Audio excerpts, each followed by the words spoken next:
नमस्कार, मैं अर्जुन तुकाराम लाड, टीजीटी हिंदी जवाहर नवोदय विद्यालय बरपेटा असम। बच्चों, आज हम आपके सामने एक ऐसा टॉपिक लेकर आ गए हैं जो आपको जरूरत है। एक आपके सामने ऐसा एक मैसेज, ऐसा एक संदेश लेकर आया हूं जो कक्षा 9वीं में उसकी आवश्यकता है। बच्चों, आज हम देखते हैं कि 2020-21 के कक्षा 9वीं ब का जो पाठ्यक्रम है, उस पाठ्यक्रम में ये अलग अलग सब्जेक्ट नए आपके पास आ गए हैं। तो नए सब्जेक्ट के हिसाब से या नए टॉपिक के हिसाब से हमें अध्ययन करना है। तो बहुत सारे बच्चों की समस्या हो गई है कि सर, हमें ये नए जो टॉपिक है उसके बारे में कुछ हमें अधिक जानकारी दीजिए। तो बच्चों, एक ऐसी जानकारी वाला ऐसा एक सब्जेक्ट, ऐसा एक टॉपिक मैं आपके सामने लेकर आया हूं जो जिसकी आपको सख्त जरूरत है, और वो टॉपिक का नाम है संदेश लेखन। देखिए, कक्षा 9वीं विषय हिंदी संदेश लेखन। आप संदेश लेखन, आप तो वैसे देखा गया तो इस शब्द से आप बहुत परिचित है बच्चों, क्योंकि आज हम देखते हैं कि आप सबके पास मोबाइल है ना। सभी के पास मोबाइल है, और मोबाइल के माध्यम से हम विविध प्रकार के मैसेज देते हैं, चाहे व्हाट्सएप के माध्यम से देते हो, चाहे फेसबुक के माध्यम से देते हो, चाहे मैसेंजर के माध्यम से देते हो। लेकिन आप विविध प्रकार के ये मैसेज लिखते हैं कि कल मैं आ रहा हूं, मैं जा रहा हूं, तुम आओ, मेरे घर में आओ। मतलब विविध प्रकार के मैसेज हम देते हैं और ये संदेश हम भेजते हैं। तो बस एक लाइन का कोई संदेश होता है, कोई 2 लाइन में लिखता है, कोई बढ़िया सा कविता के माध्यम से संदेश देता है, कोई सुबह सुबह हम देखते हैं कि गुड मॉर्निंग बोलने का भी एक संदेश देता है, कोई सुप्रभात बोल देता है, कोई फूल भेजता है। ये एक प्रकार के संदेश है, और वो संदेश हम लगातार भेजते आए हैं। लेकिन बच्चों, परीक्षा में भी ऐसा एक कोई सब्जेक्ट हो, ऐसा एक कोई टॉपिक हो कि उसके बारे में हमें एक संदेश लिखना है, तो तब हमारे विचारों में परिवर्तन आ जाता है कि कैसे लिखें। हमने इससे पहले तो बहुत सारे संदेश लिखे, लेकिन और अधिक परीक्षा की दृष्टि से संदेश को कैसे तैयार करें, ये इस प्रकार का एक सवाल हमारे मन में रहता है, और उस सवाल का जवाब लेकर हम यहाँ आपके सामने प्रस्तुत हैं। तो चलिए देखते हैं कि संदेश कैसे लिखा जाता है, संदेश होता क्या है, संदेश की परिभाषा होती क्या है। तो इसके अनेक प्रश्न के सवाल मैं आज आपके सामने देने वाला हूं। तो संदेश लेकर सबसे पहले हम देखेंगे संदेश की परिभाषा, उसके बाद हम देखेंगे संदेश लेखन का उद्देश्य, क्यों संदेश देना है, संदेश लेखन कैसे लिखें, ये जो आपके मन में सवाल है उसके बारे में हम देखेंगे, और संदेश लेखन के उदाहरण। हाँ, ये बहुत जरूरी है कि हम बताएंगे यहाँ की संदेश ऐसे ऐसे ऐसे लिखना है। बहुत सारे क्लास में भी अध्यापक बताते हैं कि ऐसा ऐसा है, एक संदेश लिखना है और आपको लेकर आना है। लेकिन बच्चों के सामने प्रश्न तब उपस्थित होता है, बच्चे बोलते हैं कि सर लिखना कैसे है, एक उदाहरण तो दे दो ताकि हम अच्छी तरह से लिख सके। तो हमने यहाँ कोशिश कर दी है कि आपको 2-3 उदाहरण भी दिए हैं, और उन उदाहरणों के माध्यम से आपको पता चल जाएगा कि हम कैसे संदेश लिखना है। और वैसे ही संदेश अगर हम लिखते रहेंगे तो बच्चों, हमारे इस 9th क्लास में जो नया टॉपिक आ गया है वो कठिन बिल्कुल लगने वाला नहीं है। तो चलो देखते हैं हम संदेश की परिभाषा। सबसे पहले आगे देखिए, किसी भी किताब में अलग से जाएंगे तो कोई परिभाषा उसकी मिलेगी नहीं है। देखिए, वैसे देखा गया तो आप इस 8 क्लास से 9 क्लास में आए हुए हैं। आपने देखा होगा कि 8 क्लास में जो अंग्रेजी की बुक थी उसमें भी आपको मैसेज राइटिंग नाम का सब्जेक्ट था। तो उसी के आधार पर हमने भी देख लिया कि हिंदी में ये अगर सब्जेक्ट आ गया है तो चलो उसी के आधार पर हम एक संदेश बना सकते हैं। संदेश कैसे लिखना है, क्या लिखना है, वो सवाल का जवाब हम दे सकते हैं। तो ये परिभाषा देखिए, परिभाषा ये है, किसी एक व्यक्ति या समूह द्वारा अन्य व्यक्ति या समूह को किसी उद्देश्य से कही या कहलाई हुई महत्वपूर्ण बात या समाचार संदेश कहलाता है।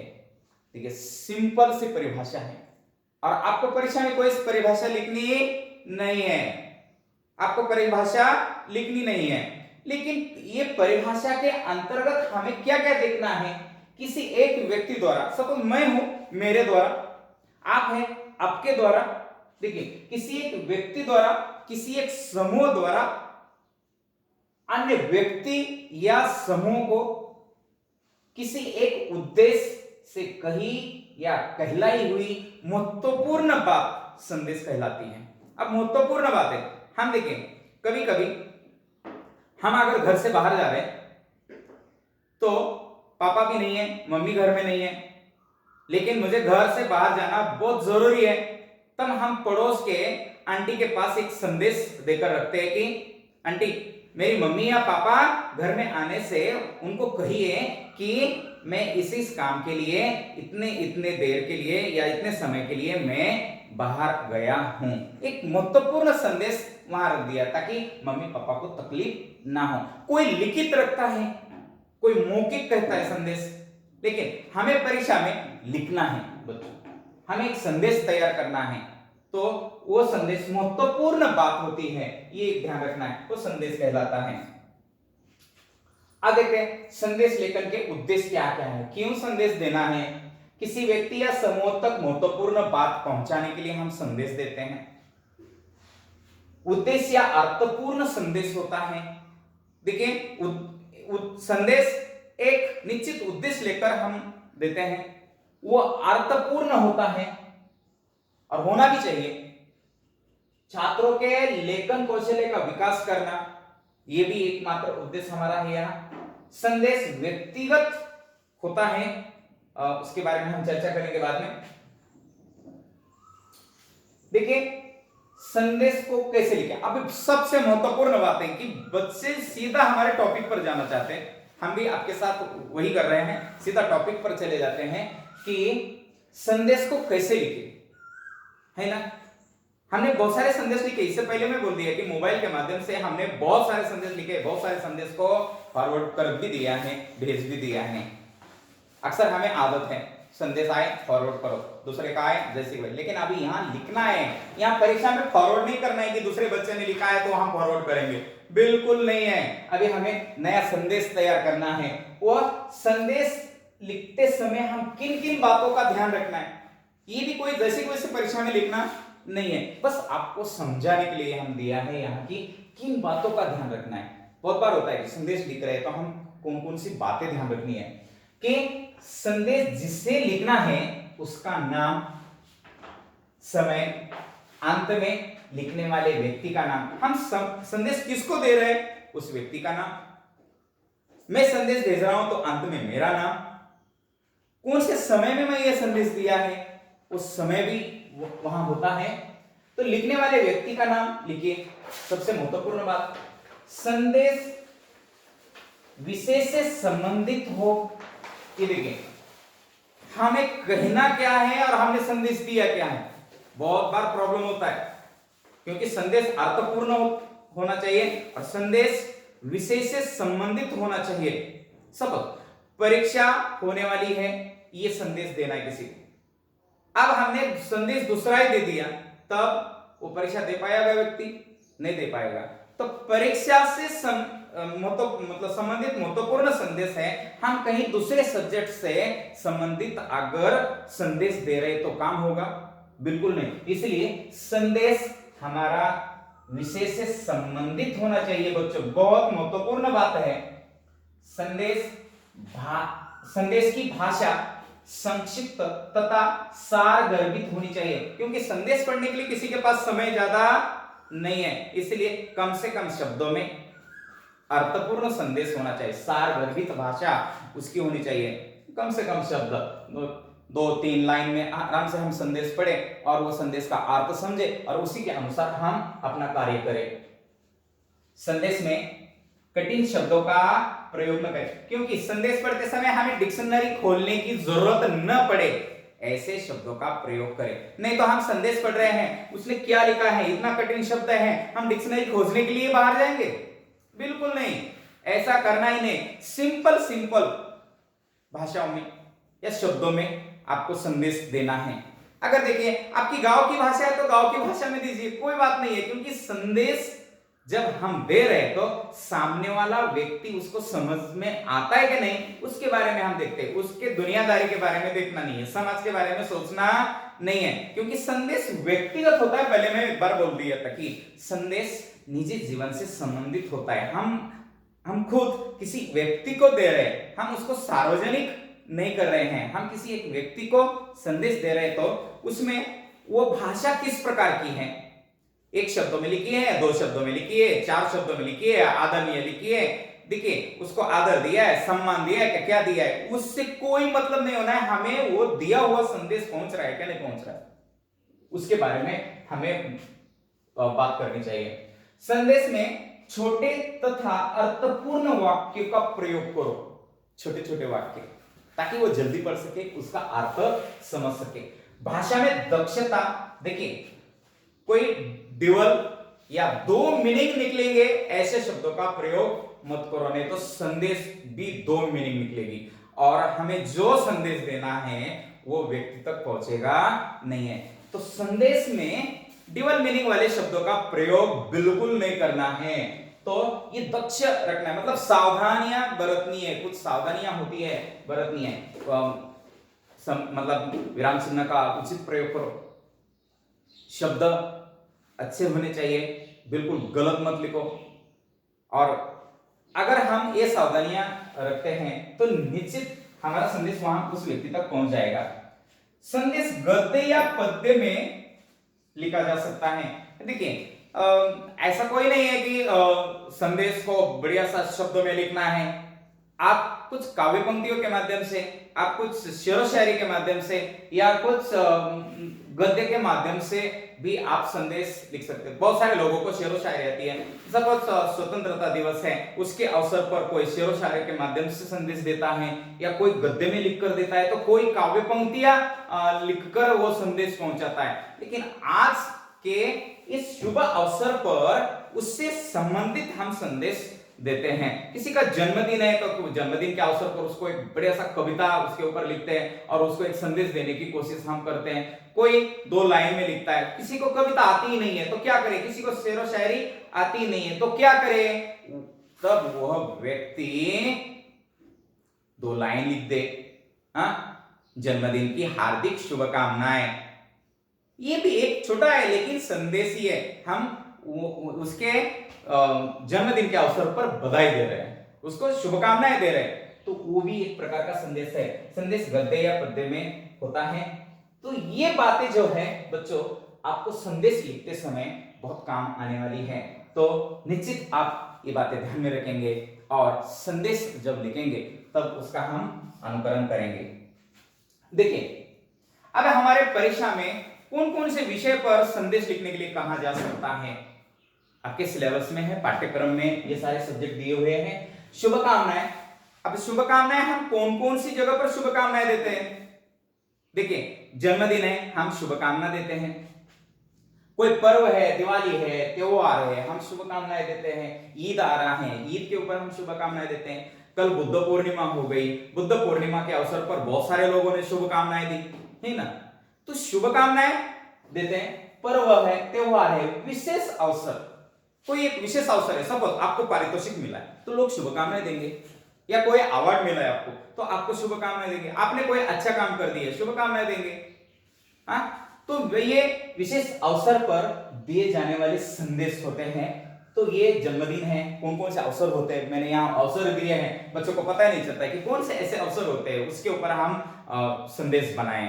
तो ये दिया है मैंने यहाँ की ये जन्मदिन एक अवसर है, किसी को पुरस्कार प्राप्त हो गया वो भी एक अवसर है, परीक्षा में प्रथम स्थान प्राप्त करने पर भी बधाई दी जाती है, वाह कक्षा में आप प्रथम आए हैं इसलिए आपका हम अभिनंदन करते हैं, एक प्रकार का संदेश ही है। ये स्वतंत्रता दिवस या गणतंत्र दिवस के अवसर पर भी हम बधाई देते हैं, वहां भी संदेश तैयार करते हैं। होली है, दीपावली है, ईद है, बुद्ध पूर्णिमा है, बिहू है, मकर संक्रांति है आदि। वैसे देखा गया तो भारत में विविध प्रकार के त्योहार मनाए जाते हैं, त्योहारों का देश कहा जाता है भारत को। तो अवसर की कमी हमारे पास नहीं है। आजकल तो छोटी छोटी चीजों पर भी हम बधाई देते हैं। घर में किसी ने अच्छा खाना भी बना दिया तो भी पत्नी उसको बोलती है बधाई हो, आपने तो बहुत बढ़िया खाना बना दिया, ठीक है नहीं। तो ये छोटी छोटी चीजों पर हमें ये मिल जाता है, बधाई मिल जाती है, तो वो भी एक संदेश है। छोटा बच्चा पानी का ग्लास अगर हमारे पास लाकर देता है तो हम बोलते हैं गुड, बहुत अच्छा बेटा, तो उसको हम क्या कर देते हैं कि प्रेरित कर देते हैं, उसको भी हम बधाई देते हैं। तो ये बधाई अब लिखित रूप में हमें रखनी है, तो लिखित रूप में हम इसको कैसे रखें ये हम आगे देखेंगे। ये देखिए, अब आपको सीधा मैं आपके टॉपिक के ऊपर लेकर जाता हूं ताकि समय बर्बाद ना हो कि संदेश को लिखना कैसे है, उसका सब्जेक्ट कैसा है। परीक्षा में ऐसा एक विषय आ सकता है कैसे कि यहां तो मैंने कल बुद्ध पूर्णिमा हो गई इसलिए मैं नया सब्जेक्ट ले लिया। तो बुद्ध पूर्णिमा के शुभ अवसर पर राष्ट्र को संदेश, राष्ट्र को संदेश, राष्ट्रपति का संदेश है, ये देखिए राष्ट्रपति का संदेश। तो बच्चों अब देखिए, ये कल ही हमारे महामहिम राष्ट्रपति राष्ट्र को संदेश दे रहे थे, तब मैंने ये देख लिया और यहां लिख दिया। ये संदेश है 7 मई। आप सबसे पहले, सॉरी फिर से पीछे आता हूं, संदेश तैयार करते समय आपको ये बॉक्स बनाना चाहिए। ये बॉक्स बन गया, मैंने एक बॉक्स बना दिया है। ये पहले क्या करना है आपको, बॉक्स बन गया। हाँ, संदेश लिखते समय आपको पहले एक बॉक्स बनाना है। बनाया बॉक्स आपने, बनाओ।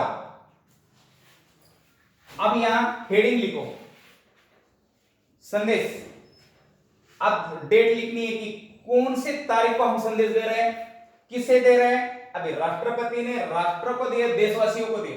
प्रिय देशवासियों, अब देखिए यहां आप जब संदेश लिखेंगे, अपने दोस्तों को संदेश लिखेंगे, तो ऐसे कोई लिखा नहीं है कि ये शब्द का प्रयोग करना है, ऐसा कुछ नहीं है। लेकिन राष्ट्र के नाम पर संदेश है तो देशवासियों लिख दिया। बुद्ध पूर्णिमा के शुभ अवसर पर मैं सभी नागरिकों को और पूरी दुनिया में बसे भगवान बुद्ध के अनुयायियों को शुभकामनाएं देता हूं। भगवान बुद्ध का संदेश हमें प्रेम, सत्य, करुणा, अहिंसा के साथ मानवता की सेवा करने के लिए प्रेरित करता है। राष्ट्रपति, कितना आसान है, 5 मार्क आपके तैयार है ना। इतना आसान संदेश लेकर है, 5 मार्क आपके तैयार है ना। क्या करना है, सबसे पहले बॉक्स बनाना है और बॉक्स में उसको लिखना है। चलो अगला उदाहरण देखते हैं। अब देखिए, मैं आसाम में रहता हूं इसलिए मुझे बिहू बहुत पसंद है और बिहू के त्योहार में पिठा खाना, ये मजा करना बहुत पसंद है, मुझे तो बहुत अच्छा लगता है। तो असम में बिहू त्योहार मनाया जाता है, तो बिहू की शुभकामनाएं देते हुए अपने मित्र को संदेश लिखिए, ऐसा प्रश्न तो आ सकता है। अब देखिए, हम मित्र को लिख रहे हैं 7 मई, ये मैंने देखिए बॉक्स बना दिया, फिर से ये बॉक्स बना दिया 7 मई।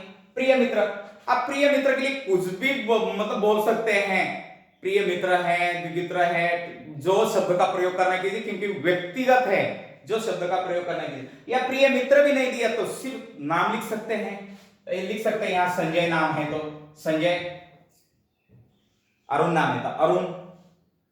अब ऐसा कुछ नहीं कि प्रिय मित्र ही लिखना है उसको, आदरणीय लिखना है उसको, पूज्य लिखना है इसको, ऐसा कोई नहीं है। सीधा संदेश दीजिए और सिंपल डायरेक्टली सब्जेक्ट के ऊपर आना है, डायरेक्टली टॉपिक के ऊपर आना है। कैसे आना है देखिए, मैंने यहाँ कोई ये नहीं है कि मुझे ये पता चला कि बिहू है और बिहू के माध्यम से आपको मैं ये संदेश देना चाहता हूं, बिल्कुल ऐसा कुछ करना नहीं है। आपको सीधा कहाँ आना है, टॉपिक के ऊपर आना है। जैसे मैं यहाँ टॉपिक पर आ गया, देखिए, छोटों को करो प्यार, बड़ों को दे सम्मान, छोटों को करो प्यार, बड़ों को दे सम्मान, यह संकल्प लेकर मनाओ बिहू का त्योहार, बिहू की सभी को शुभकामनाएं, यश लाड है। आसान है क्या नहीं। कितनी लाइन लिख दिया मैं, 4 लाइन, 1 2 3 4 5 6 7 8 9 10 11 12 13 14 15 16 17 18 19 20 21 22, 23, 24, 25, 26, 27, 28, 30 शब्द, लगभग 30 शब्दों में हो गए। मैं तो बोलता हूं 30-35 शब्दों में हमारा संदेश समाप्त होना भी चाहिए। इतना आसान है कि 5 मार्क चुटकी में मिल जाएंगे। इतना आसान आपको संदेश लेखन है बच्चों, घबराने की जरूरत नहीं है। ये देखिए, और एक संदेश तैयार किया मैंने। आपके प्रिय अध्यापक का जन्मदिन है, इस शुभ अवसर पर एक संदेश तैयार कीजिए। अगर ऐसा आता है तो मैंने यहां संदेश तैयार कर दिया। मेरा बेटा है यशलाल, कक्षा 9वीं, अभी 10वीं में पढ़ता है, लेकिन उसके माध्यम से मैंने एक संदेश तैयार करवाया था। वो संदेश ये है कि पूज्य अध्यापक। अभी देखिए, यहां मैंने पूज्य इसलिए लिखा क्योंकि अध्यापक के लिए हम आदरणीय शब्दों का प्रयोग करते हैं, इसीलिए हम पूज्य लिख दिया। पूज्य अध्यापक, छात्र प्रिय, कर्मठ, छात्रों के प्रेरणा स्रोत, जवाहर नवोदय विद्यालय बरपेटा के भूगोल विषय के अध्यापक श्री सिद्धार्थ मीना जी को जन्मदिन की हार्दिक शुभकामनाएं। मैं उनके मंगलमय भविष्य की कामना करता हूं, यशलाल। आसान है। देखिए, अभी ये भी अगर शब्द हम गिनेंगे तो वो भी 30-35 शब्दों में समाप्त हो जाता है। एक छोटा सा संदेश है, आपको उनको लिखित रूप में दे दिया। सबसे पहले बॉक्स, डेट, समय भी दे सकते हैं। मैंने यहां समय की बात कर दी है तो आपको यहां समय लिखना है तो समय भी लिख सकते हैं। अब कितने बजे दे दिया, सपोज 11 बजे दे दिया, हा? तो ये समय भी दे सकते हैं। अब देखिए दूसरा उदाहरण, कोरोना महामारी विषय पर अपने बड़े भाई के लिए एक संदेश लिखिए। एक छोटा भाई है, कोरोना महामारी चल रही है और उसके लिए एक संदेश तैयार कर रहा है। देखिए, ये संदेश, पहले बॉक्स बना दिया। ये बॉक्स बनाना कंपलसरी है, बॉक्स बनाना ही है। संदेश लिखो, डेट लिखो। अब देखिए, प्रिय बड़े भाई, पूरे दुनिया में कोरोना महामारी का प्रकोप चल रहा है। आप हमारे लिए बहुत ही महत्वपूर्ण हैं। आपकी सुरक्षा हमारी सुरक्षा है और हमारे प्रधानमंत्री जी ने भी घर में रहने की विनती की है। घर में रहिए, सुरक्षित रहिए। आपका छोटा भाई यशलाल। देखिए, इतना आसान है। एक छोटा सा संदेश हमने अपने भाई साहब के लिए दिया कि आप घर में रहिए, सुरक्षित रहिए। देखिए, एक छोटा संदेश है और वो छोटा सा संदेश बहुत सारा काम कर देता है। तो निश्चित बच्चों, आपको संदेश इसी प्रकार तैयार करने हैं। तो बच्चों, आपको मैं बहुत बहुत धन्यवाद देना चाहता हूं, क्योंकि आपके कहने पर मैंने ये विषय आपके सामने रखा और इतना आसान और सरल विषय है। देखते हैं, आप भी इसी प्रकार के बहुत सारे संदेश को तैयार कीजिए और हमें जल्दी ये भेज दीजिए, ताकि हम नेक्स्ट आने वाले वीडियो में उसको निश्चित इंक्लूड कर सके और इसमें सुधार कर सके। बहुत बहुत धन्यवाद।